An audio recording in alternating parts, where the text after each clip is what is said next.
क्या है स्यमंतक मणि की पूरी कहानी। स्यमंतक मणि एक दिव्य मणि के बारे में ये प्रचलित था कि इससे रोज 8 भार सोना निकलता था। सत्रजीत नाम के योद्धा ने इसे सूर्य भगवान की कड़ी तपस्या करके हासिल किया था। सत्रजीत को अपनी मणि पर काफी अभिमान था, इसलिए उन्होंने इसे किसी से बांटने से मना कर दिया। जब दरबारियों ने उन्हें समझाया कि ये मणि तो राजा के पास होनी चाहिए, इसलिए इसे राजा उग्रसेन को देना उचित है, तो उन्होंने मना कर दिया। कृष्ण ने उन्हें सुझाव दिया कि वो मणि अपने पास रखे, पर इससे मिलने वाले सोने को राजकोष में जमा करा दे।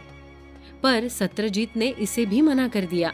एक दिन सत्रजीत के भाई प्रसन्नजीत स्यमंतक मणि पहनकर शिकार करने निकले, पर वहां एक शेर ने उनका शिकार कर लिया और मणि भी उसके हाथ से छीन लिया। उस शेर की आगे जाकर जाबवंत से लड़ाई हुई और जाबवंत ने शेर को मार डाला और मणि अपने बच्चों को खेलने के लिए दे दिया। इधर अपनी मणि न पाकर और अपने भाई की मृत्यु की खबर सुनकर सत्रजीत ने श्री कृष्ण पर आरोप लगाते हुए कहा कि भाई की हत्या कृष्ण ने मणि के लालच में की है। मणि की चोरी का आरोप मिटाने के लिए श्री कृष्ण स्यमंतक मणि की तलाश में निकल पड़े। पैरों के निशान का पीछा करते हुए श्री कृष्ण जाबवंत की गुफा में पहुँचे, पर जाबवंत श्री कृष्ण को नहीं पहचान पाए और उनसे लड़ने आ गए। दोनों के बीच 28 दिनों तक भीषण युद्ध हुआ। कृष्ण को इतने दिनों तक बाहर न आता देख उनके साथियों को लगा कि श्री कृष्ण को किसी जंगली जानवर ने मार दिया है और वे वापस लौट गए। पर 28 दिन बाद श्री कृष्ण ने जाबवंत को पराजित कर दिया। तब जाबवंत ने श्री राम का स्मरण किया और तब श्री कृष्ण राम रूप में उनके सामने प्रकट हो गए। तब जाबवंत ने उनसे क्षमा मांगी और न सिर्फ उन्हें स्यमंतक मणि दी, बल्कि अपने बेटी जाबवंती का विवाह भी श्री कृष्ण के साथ कर दिया। श्री कृष्ण वापस द्वारका आए और मणि लौटाते हुए पूरी कहानी सुनाई।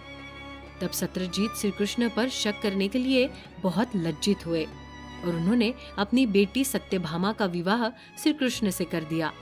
पर स्यमंतक मणि की कहानी यहाँ भी खत्म नहीं हुई। एक बार जब कृष्ण और बलराम पांडवों से मिलने गए, तब यदु मंत्री अक्रूर और कृतवर्मा ने स्यमंतक मणि पर अधिकार करने का षड्यंत्र किया। इसके लिए उन्होंने शतधन्वा नाम के क्रूर योद्धा को भड़काया। शतधन्वा ने सत्रजीत की हत्या कर दी और मणि हासिल किया। जब ये बात श्री कृष्ण और बलराम को पता चली तो उन्होंने शतधन्वा का पीछा करके उसका वध कर दिया, पर उसे स्यमंतक मणि प्राप्त नहीं हुई। तब उन्हें मालूम चला कि स्यमंतक मणि शतधन्वा से होती हुई अक्रूर के पास पहुंची है। वह कृष्ण ने उन्हें अपनी बातों में उलझाकर उन्हें मणि दिखाने को कहा। अक्रूर के पास मणि मिलने से कृष्ण की बेगुनाही एक बार फिर साबित हो गई। अक्रूर को माफ कर दिया गया है और वो मणि अक्रूर को ही दे दी गई।